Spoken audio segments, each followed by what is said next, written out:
Unafahamu kwamba nyani jike huvutiwa kimapenzi na nyani dume mwenye pua kubwa? Ndiyo, namaanisha pua, tena pua kubwa haswa.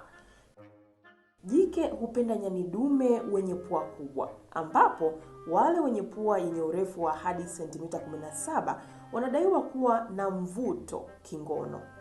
Sasa ni kwa nini majike wanapendelea madume wenye pua kubwa?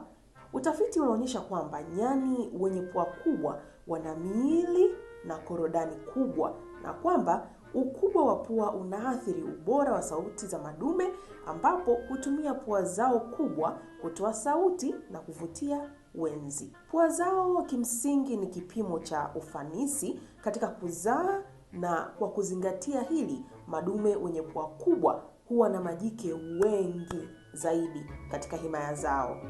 Cha ajabu, madume wenye pua kubwa pia huwa na meno madogo mithili ya mbwa. Nyani wenye pua kubwa ni mojawapo ya nyani wanaotambulika zaidi duniani. Katika siku za nyuma ilisemekana kwamba pua zao zilikuwa kubwa sana. Walipaswa kuzishikilia upande mmoja ili waweze kula. Lakini hii si kweli. Wanakula vizuri tu. Haya sasa, wewe unavutiwa na nini katika kutafuta mwenza? Pua kubwa au?